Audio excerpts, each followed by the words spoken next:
Hey everyone, Nathan here, Absurd Being. New and improved version 2.0, Absurd Being 2.0. I don't know about the improved, but certainly new. Still getting used to it myself. Anyway, this video, so continuing the Bergson series. This one we're going to look at the body and the brain, focusing again mainly on matter and memory, but we will jump around a little bit between the three books that I'm focusing on here. So let's jump straight into the first part with the body. So the body is, it's traditionally kind of been viewed as, it's been typically ignored, right? It doesn't play much of a role for us in philosophy. More of the emphasis has gone on the mind. And the body, like I say, it kind of fades into the background, something considered not particularly important, or even something that it's viewed as kind of an obstacle, a hindrance that we have to work to kind of overcome. So that's maybe something like a Stoic or Platonic way of thinking about it. Obviously, Christianity, the body is something to be overcome, right? It's the temptations of the flesh, that kind of thing. So it hasn't had it hasn't been considered much actually in Western philosophy, at least.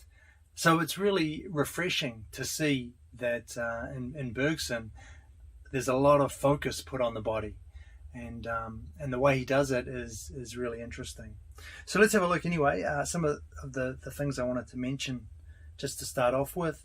The body is, so we're still talking about images, still using that term, so thinking in terms of images. Everything is an image. And the body is also an image, okay? But it's different, it's special in the sense that we know it kind of from the inside. So we have these affections, we have these sensations which mean that this particular image is not like all of the other images in our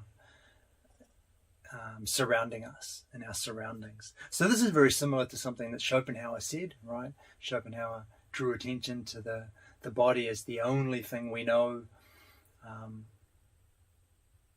not just externally, but from the inside. So that was his route into an understanding of the will. We're not going to go down that particular path, but still, the body is different from other images. We know it from the inside, and this is kind of unique in Bergson, and what's really central is the idea that the body is not just this thing that we're aware of from the inside, but fundamentally it's a center of action. So it's again tying everything back to very practical, action-oriented ground here. So the main office of the body is to exercise a real influence over other images around me. So just tying this down to action, very practical, very body-centric, right? And with a view to doing things. So I really like that idea in Bergson, and it's really a prominent theme. And tied in with this, we have that notion of the body as the seat of the sensory motor phenomena, we talked about this quite a while ago, I think now, the concrete present, or that lived present of duration. So it's, in effect, it's a connecting link between what acts on me and what I act upon. The connecting link between and memory through sensation and perception and action. So we've looked at that before as well, a few videos ago. But we haven't kind of fleshed out the body in this way. But this is how Bergson sees it. It's not just a thing that we control. It's not an instrument. It's not like other images. I control other images around me. I pick them up, I use them to do things, but that's not the relation I have with this particular image. This image it's a connecting. It plays a kind of pivotal role. It's where I kind of interact. It's where I gain a foothold to do things in this world with these other images around me. So it's a really, I guess the word I'd use to describe this is an embodied way of thinking about it, and that is something that has traditionally been kind of looked over, been kind of passed over. This idea that we're embodied. It's much more commonplace these days, but yeah, Bergson was one of the first to really take this idea, I think, and kind of make a philosophy out of it. So it's the center of the sensory motor phenomena, which we saw connected us to duration, and yeah, nice. So I've got a short quote I want to give you. Actually, it's a really long quote. I don't know why I said short there. About the body in perception and the way that perception works with the body.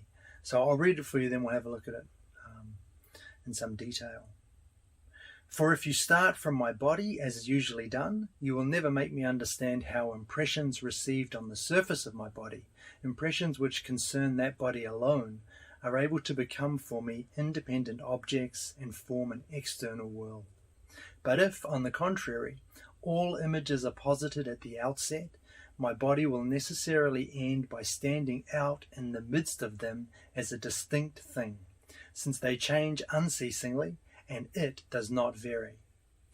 Whence arises then this idea of an external world constructed artificially, piece by piece, out of unextended sensations, though we can neither understand how they come to form an extended surface, nor how they are subsequently projected outside our body? Why insist, in spite of appearances, that I should go from my conscious self to my body, then from my body to their bodies, whereas in fact I place myself at once in the material world in general, and then gradually cut out within it the centre of action which I shall come to call my body and to distinguish from all others? So a great quote there, kind of long, but some good stuff in there. The first thing is the metaphysical picture that Bergson's pointing out here is quite nice. The way of thinking about it, anyway, as all images. So I really think this is it's a powerful metaphor, perhaps a powerful way of thinking about the world, at least. So typically we start from the body, right, and then try and figure out what happens, how is perception taking place, what's going on, and inevitably then we've set up this kind of dichotomy between the body and the world. Now we've got to talk about sensory input coming in and how it's getting converted to unextended images, and piecemeal, piece by piece, we're trying to create a model, an internal model of the world. And this whole picture is it's gone wrong right from the start for Bergson. Instead, it's just images. It's all just images. Throw everything out there. Forget about trying to distinguish my body from the rest. It's all images. Where do we go from there? And if you start from that, then naturally the body ends up being carved out of that totality of images that we've put up. So we didn't have to artificially kind of cleave it off at the beginning and start with that. And when we do, we end up with this distorted picture, which takes us down this rabbit hole of unextended images and emergence and yada, yada, yada. Instead, if we just put all images on the table, including the image that's my body, then naturally, through what we experience in perception, the body is carved out of all of those images. without having to invoke anything magical or mysterious. It's already there. It's already in the world. It's already a part of that totality of images. We don't have to introduce anything artificial. And that's such a powerful way of thinking about this, I think. Thinking about perception and grounding it in a body which is from the beginning included in the world. And it's such a powerful idea. And it's just, being in the world. It's Heidegger all the way. But this is Bergson coming up with this on his own. Well, I mean, he was following his own tradition, I guess. But this is predating Heidegger. So it's great stuff. It's just another way of getting to that idea of being in the world, that we're engaged, that we are. And the centrality of the body, which is something that Heidegger pretty much ignores completely. But the body is this central piece, the central image, naturally carved out from the other images. And carved out in the sense that it is a locus of action for us. It becomes that... I'm going to resist saying instrument, because that implies that the mind is kind of detached, controlling this instrument, and that's not the picture that we want. The body is in the world, acting in the world as a center of action, and there is no kind of detached mind pulling the strings. That is definitely not the picture that Bergson's looking at here. Getting rid of that notion that the body's just an instrument. It's in the world. It's an active locus, center of action. I think that's everything I wanted to say with that, actually. It's quite good, that notion, he says, why insist that in spite of appearances, I go from this conscious self in the background to my body and then to other bodies out there. So just getting rid of those unnecessary steps, right? I don't need to have a separate, detached, unextended mind in the background. And I don't need to even have this separate thought of a body, which then has to kind of cross another chasm, another metaphysical chasm to other bodies. The body's already in with those other bodies. It's just an image like all of the other images. So we're really just cutting down or taking apart these barriers or these chasms that we tend to think in when we think about things like perception and the role of our bodies in the world. So I like that. We carve out of this complete picture, this totality of images, we carve out the central one, which is a center of action. We carve out this, and that becomes my body. So again, instead of starting from my body, we finish with it. We derive it from this bigger, more encompassing picture. So that's cool. That's a nice way of thinking about it. Ties it in with perception as well. So I want to shift a little bit and just to talk about, jump to creative evolution actually, just for a couple of small sections that are important, but kind of move in a different direction from everything we've been talking about. So we've been talking about the body as an image in the midst of all these other images. And yet something which is distinguished from those other images because it's a center of action for me. So it's kind of my foothold into, which is not, again, it's a misleading way of talking about it because it sounds like I'm this separate thing, which I'm not. But it's the way that I'm able to act in the midst of these bodies. So it's kind of a leveling out theme that I guess I'm working with here, thinking of everything as images. And that's a good metaphor. It's a good way to think about it in order to I think, get us to come to that idea that we are in the world fundamentally. But in creative evolution, we kind of move from that. This is a very matter and memory is very kind of individual, focused on the individual. And in creative evolution, we move to kind of look at things like life, right, and evolution. So we're looking at a much bigger picture, kind of taking things, stepping back and viewing the big picture itself. And so I'm going to change gears a little bit and talk about this. Kind of jumping the gun a little bit, but hopefully it doesn't clash too much with what I just said.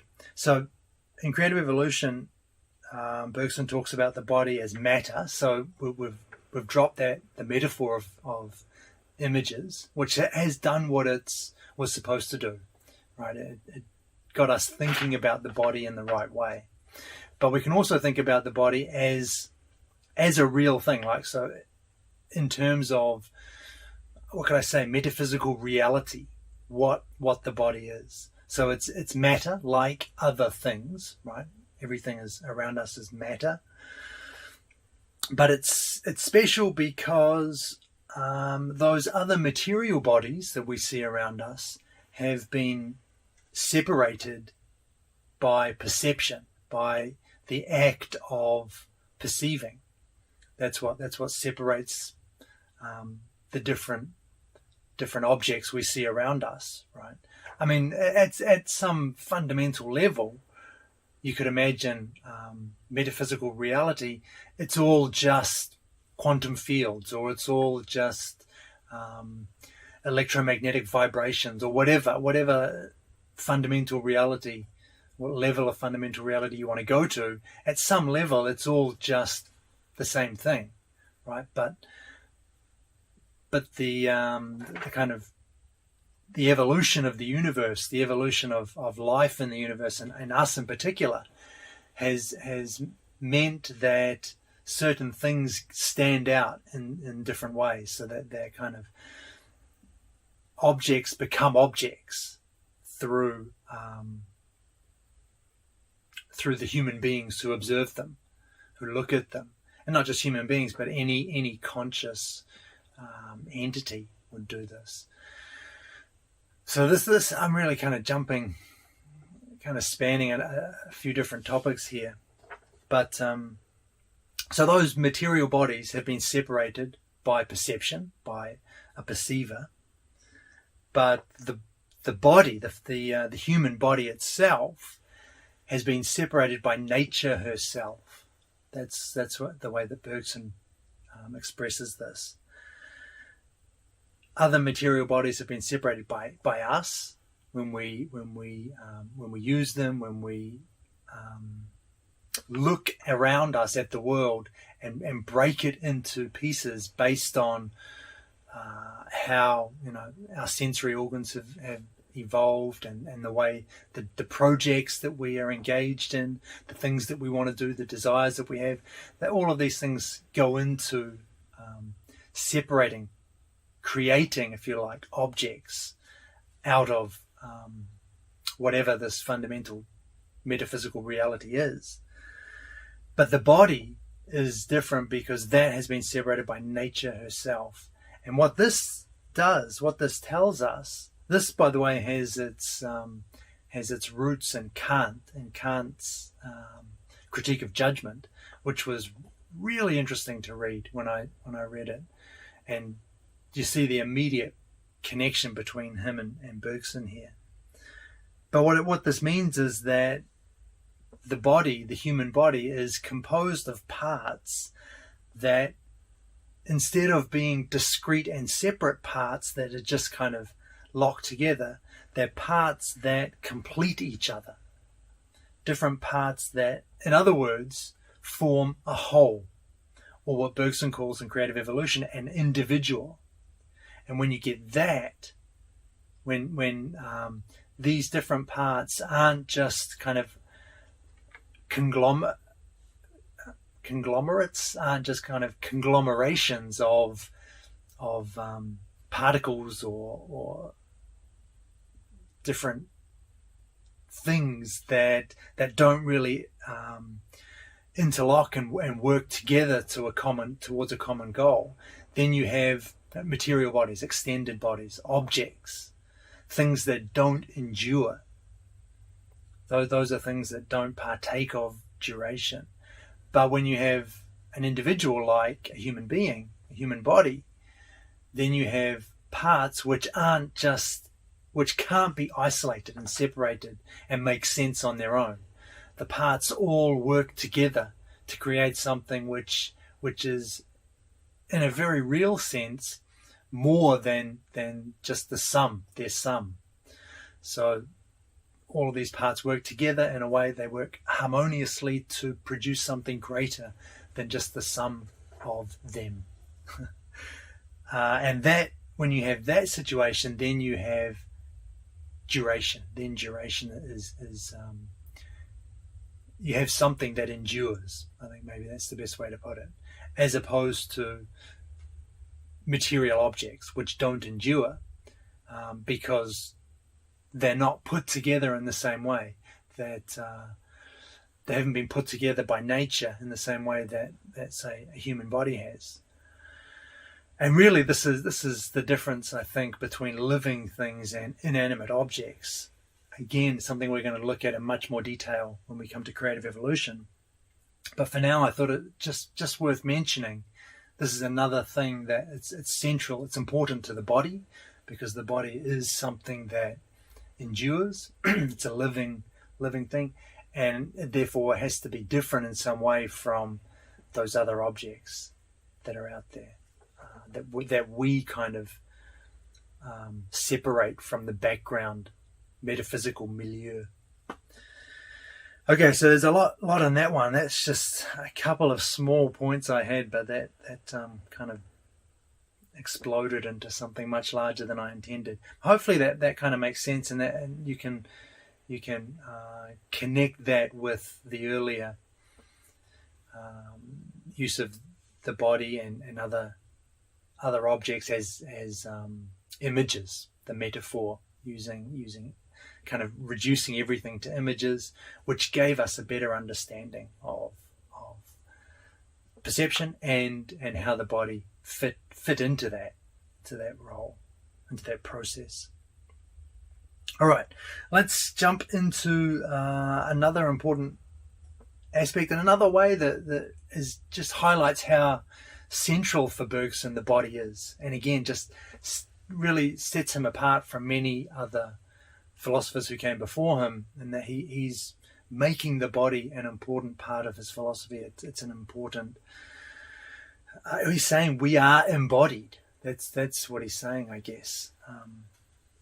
And that's the point I want to make here is the connection between the body and our feelings.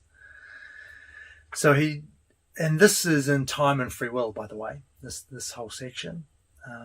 In art, he talks about the way that the body imitates certain aesthetic effects to transport us all at once into the psychological state of the artist, which our body is likely to imitate mechanically, though slightly. So that when we're engaged with art, when we're enjoying art, what's happening, Bergson says, is we don't just, this isn't just a mental thing. It's not just a psychological activity. The body is fundamental here as well. So the body imitates certain aesthetic effects. So that might come about through the use of different colors. Perhaps the body reacts to certain colors in certain ways. And that reaction in the body, in turn, affects the mind. Our psychic states, and it puts us into the psychological state of the artist, when they were creating this. And that's what art is about. That's what makes it so powerful. But the important thing here is that the body is the key to that. So he says even it's only a slight effect, but the body mechanically imitates certain aesthetic features, and that gets us into this psychic state that makes art so powerful. So I really like that. That's a really nice example of how the body is so important for Bergson. Also, he talks about attention. So when we are paying attention or focusing or thinking about something, there's a physiological dimension. It's not just a mental activity which we can just cleave off the body. It has a physiological dimension, which is a fundamental part of it. It's not either a cause, a mechanical cause, or a mechanical effect of the attention.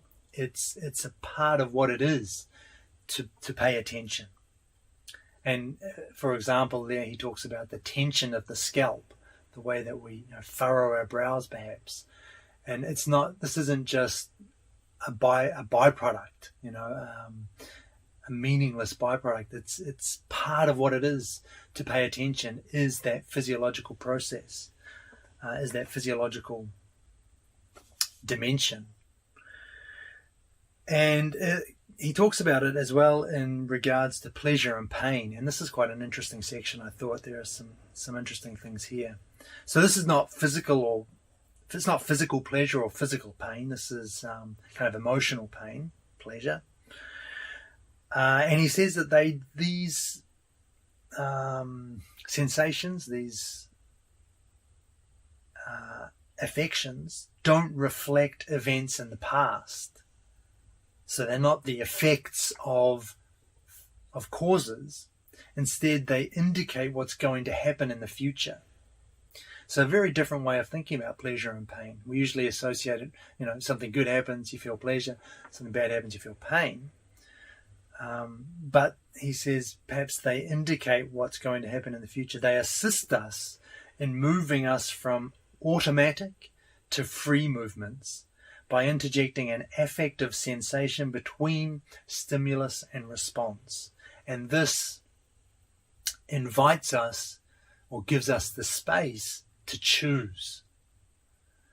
So let me read the quote and then we'll go from there. The intensity of affective sensations might thus be nothing more than our consciousness of the involuntary movements which are being begun and outlined, so to speak, within these states, and which would have gone on in their own way if nature had made us automata instead of conscious beings. Nice. So that's a nice way of thinking about pleasure and pain, right? The intensity of those sensations. Instead of just being a response to some event, they're actually telling us something about what our body wants to do. It's kind of what Bergson's saying. Again, with the caveat that we aren't something separate from our bodies. So the way I'm talking about it seems to suggest that, but that's not what's happening here. But the sensation, the pleasure or the pain, gives us an indication of what our bodies want to do. The way that I think the Bergson's imagining this process is you have an event, and then you have the body acting, right? So if we were just automata, if we weren't, if we didn't have any free will, that would be all that's going on. Just be an action, a stimulus, and we'd just automatically respond. But we have this practical freedom that we've talked about, and one of the ways in which this kind of comes about is by breaking that process, that automatic stimulus response, by breaking that in the middle And so what the process then is, we have the stimulus, then the body starts to move in the direction that it wants to go. There's an involuntary reaction which takes place, and that involuntary reaction, the beginnings of it, are accompanied by an awareness of what's happening, a consciousness of it. And that's the intensity. That's the intensity of that affective sensation. That's the pleasure or the pain that we feel. So it's telling us about what our body's about to do, what our body's inclining towards involuntarily. But with the injection of that pleasure or pain, that felt sensation, we get the space then to choose whether we want to continue that involuntary reaction, which would be a voluntary reaction then, or whether we want to reject it and do something different. So it's breaking that stimulus response chain, which gives us, it's one of the crucial steps needed in order to have what we talked about earlier as practical freedom. But just bringing it back to the body is put back into the place that it occupies actually in human life as a central feature. So the body is responding automatically, involuntarily, and that awareness, our awareness of that, is pleasure or pain. And from there we can make our decisions, we can make our reactions. So I like that, again, for those different reasons. It brings in practical freedom, kind of tells that story, but it also brings the body back to centrality. It puts the body back in this important place in human life. But it's not that we are just kind of along for the ride. We're not it's not epiphenomenalism, right? We're not just confabulating stories that generate the illusion of control when actually our body's calling the shots. That's too far, and it's an unnecessary dualism kind of being thrown in as well. The body's just a part of this. It's a natural, organic part of this process, and we have to include it in our philosophy. He also connects it with preference in a nice way, I thought. And what can our preference be except a certain disposition of our organs, the effect of which is that when two pleasures are offered simultaneously to our mind, our body inclines towards one of them. I really like that. Again, the body, just central role. That's what preference is. It's not just a mental thing. There's a body component to it. And just a great expression there, disposition of our organs. It's there's an automatic kind of reaction, response, and we can step in. We're aware of that reaction through various emotions, but the body is important in that, and it's what else can our preferences be? That's how important the body is for Bergson here. And something similar in Milo Ponte and Phenomenology of Perception. I remember he talks about the way that different colours affect the body in different ways, and this connects back with art as well. I forget the specifics, but I think Milo Ponte says a blue screen or something induces people to sit straighter, have a straighter back. Yellow produces some other response. But again, tying physiology in with things that maybe we don't usually associate with that. Just seeing a colour has it provokes this physical response, slight to be sure, almost unnoticeable probably, but significant nonetheless, right? I mean, how could it not be? and it's indicating something. It's indicating that there is a closer connection here between our bodies and other things around us that often or sometimes might be downplayed. And finally, extreme emotions. Bergson talks about things like acute desire or uncontrolled anger. He sees the body as playing a prominent role. So the behavior, the positions, the postures that we adopt in those extreme emotions are a crucial part of them. They're not just things that happen. It's not that we are angry and our body's following suit. It's that our body is also angry. And of course, again, we're not separate from our bodies. So that the whole thing is happening together as one. But we can't discount the body and kind of focus on the mind without losing something from our understanding. This is also reminiscent of Sartre and Being and Nothingness. He talks about sadness, and we have to make ourselves be sad. We're not just sadness. We have to force ourselves to be sad, and one of the ways we do that, we have to adopt the posture of someone who's sad. We have to slump our shoulders. We have to droop our heads. We have to adopt a certain kind of expression. All of these things have to go into being sad. Sartre's kind of getting at a different point with that, but the idea is there's still an underlying similarity here. We aren't just our mental. We aren't just our psychic states. We are also bodies. We are embodied. That's the important thing. However, just as a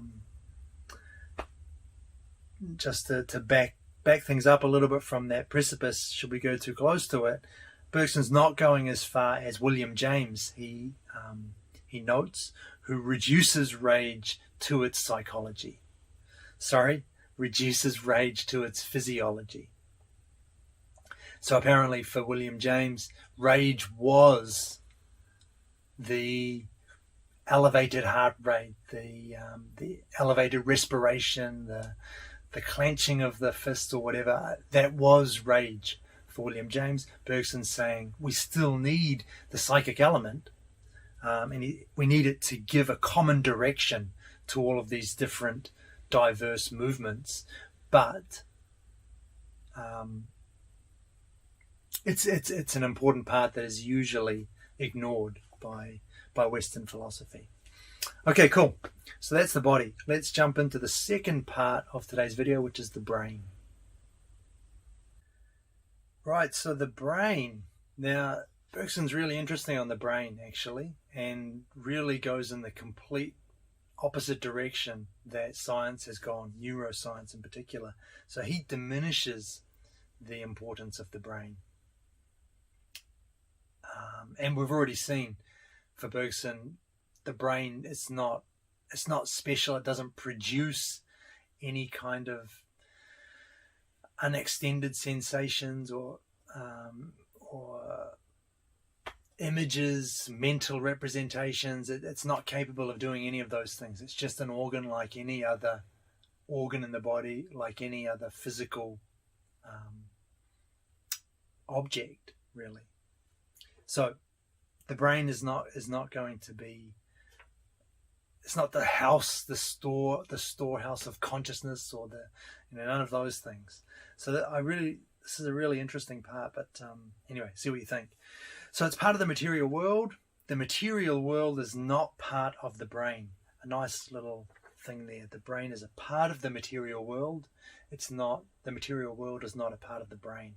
So again, just the brain's not producing a model of the world around it. This idea for Bergson, it's a non-starter.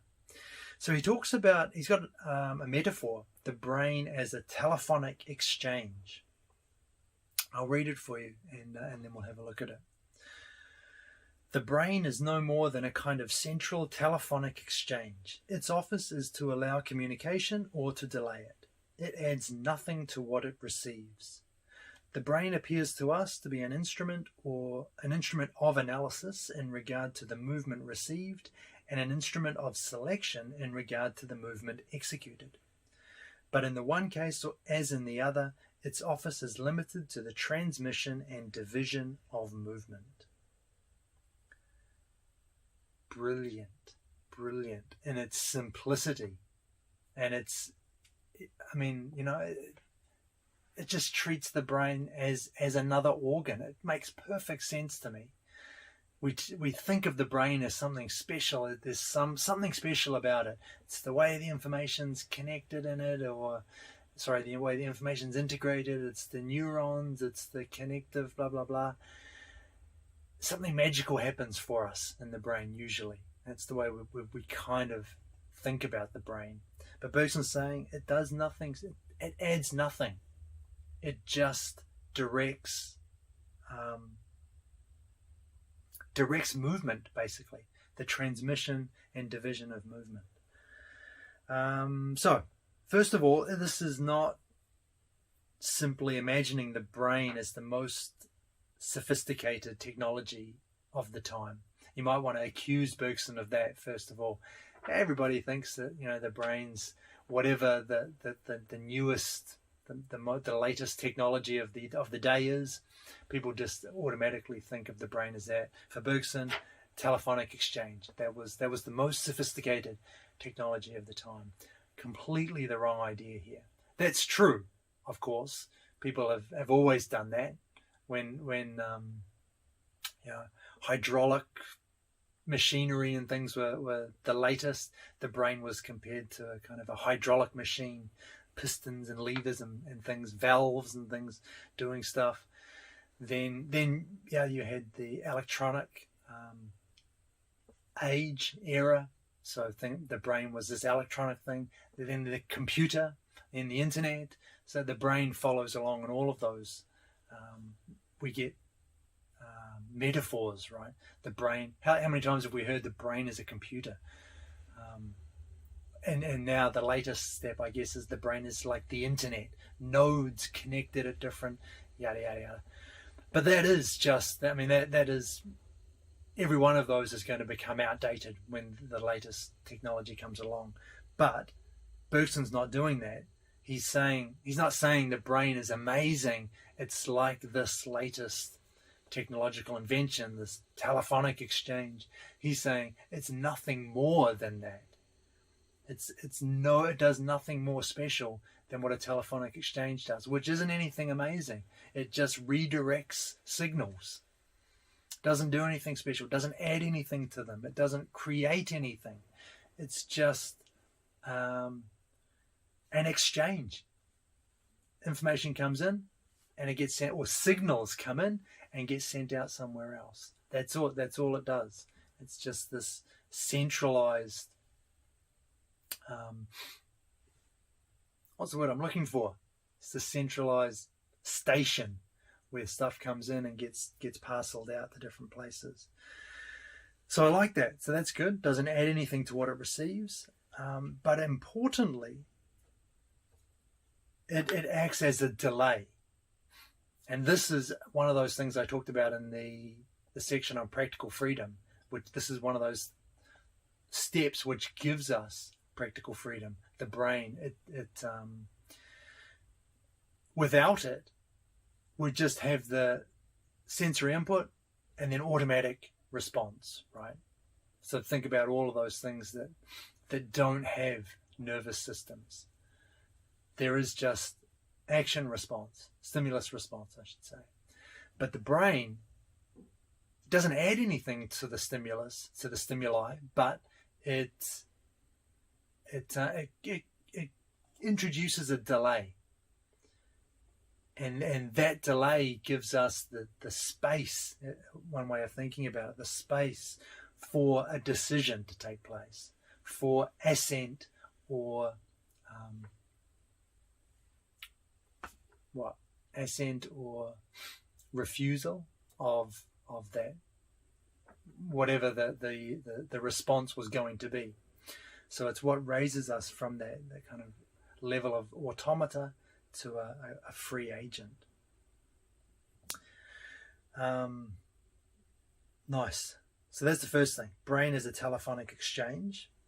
And secondly, the brain does not store memories. And this is another thing which I suspect is quite controversial, or would be if anybody were talking about it today. But it seems totally logical to me. When I read it for the first time, it was just like, yeah, of course, the brain doesn't store memories. What does that even mean? If the brain could store memories, and we tend to imagine, memories are stored not obviously as isolated memories in parts of the brain, but we imagine like certain neurons firing in a certain prearranged way creates a memory somehow. But again, we're back to this. That's magical thinking, isn't it?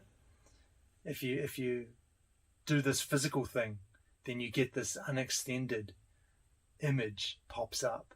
That's magical thinking. Bergson's completely against that. So when I first read this, it's almost a crazy thing to say, but it strikes me as it just makes perfect sense. I think the brain doesn't store memories. So how can a physical object store non-physical recollections? Good. And even if we allowed for this, even if we allowed for the storage of memories in the brain is an object, right? It's an extended object like all other objects, and it's always present.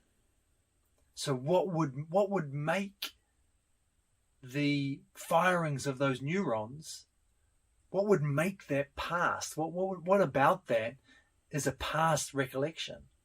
Why is it not like a present perception? What would be the difference between firing the neurons that elicit the TV program I watched last night and firing the neurons that produce the present perception of that TV program? How would you know the difference? The brain is always present. So how are we getting to the past in this? If the brain is storing memories, however it stores them, there's just no way for the past to appear in this picture. I really like that. I think it's a simple argument, but I think it's quite strong, right? What is it about the firing of the neurons that produce the recollection? What is it about them that tells us this is in the past and not the present? So anyway, nice. And the example that he gives some examples of this by looking at aphasia, which is language impairment. So it could be either production of language or the comprehension of language that's impaired in aphasia. And he says that we never see the loss of words on their own. We never just see, which is what you'd expect if the brain was storing memories of words, say. So when you have aphasia, which is a language impairment, different parts of the brain are affected. You would expect if memories of words were stored in parts of the brain, when those parts were affected, you'd lose words, right? I mean, that would just be a natural thing that we would expect to see if the brain was storing memories. But what we see in aphasia, there are two kinds. Bergson talks about the weakening of the function. So we see that words aren't completely gone, but we see that the person, the individual, can no longer call them up when they want to. So, and they can often be recalled with prompting. So the words haven't gone, they're still there. But what the aphasia is doing is interrupting the process of recollection. So it's interfering with the process of remembering. It's not that the words have disappeared from the brain. Again, what you would expect if aphasia was parts of the brain that stored words if aphasia was affecting parts of the brain where words are stored, you would expect those words to just have gone. But we don't see that. We see this impairment of the function of recalling. And this is really, Milo Ponte picks up on this and goes into much more detail when he talks about speech as a modulation of the body, as a gesture that opens up a world. So it's not an intellectual process. We're not engaging kind of specific. We're not trying to remember specific words to do certain things. Rather, we're activating this more holistic modulation of our bodies in order to achieve something. So it's not connected with different isolated parts of the brain where these words have been stored. It's a much more holistic process. So that's the first kind anyway, a weakening of the function of recollection. And the second kind is where groups of representations have disappeared. And there are two subgroups to this. So this would be the most likely place to see parts of the brain are affected, words have gone, therefore the parts of the brain that were affected stored those words. There are two subgroups to this where actual words have gone. The first is where loss of memory is abrupt, but in these cases it's unlikely, Bergson says, the memories have disappeared. And he talks about one patient who had forgotten the letter F, couldn't recall it. But Bergson points out that how could it just be that it's completely gone? Rather, he has to kind of remember to ignore it when he's doing things. So it's not that it's just absent. It's that he's having to deliberately avoid it. So when he sees it, it's not that he's not seeing the thing, the letter there, but he's having to deliberately cut it out of words. And so that indicates that it's still present in some way. It's not completely gone. But again, there's more like it's more like an access problem of recollection rather than the letter itself having kind of disappeared from his brain as if it had been stored there. Plus, with those kinds of cases where loss of memory is abrupt, memories often return over time. And that's this first subgroup. The second subgroup is where loss of memory is progressive. And again, this would be a good example of the brain storing memories, except for one feature which Bergson notes, is that the loss of the memories is functional. So the memories are progressively disappearing, but they're not random words aren't just disappearing as the disease or whatever it is, the tumor affects different parts of the brain. If words were being stored in the brain, you would expect it would be fairly random, right? You'd lose a whole bunch of words that were stored here or however the words are stored in the brain. But what happens, he says, is they're lost in functional order. So first you lose proper nouns, then you lose nouns, and then the verbs go.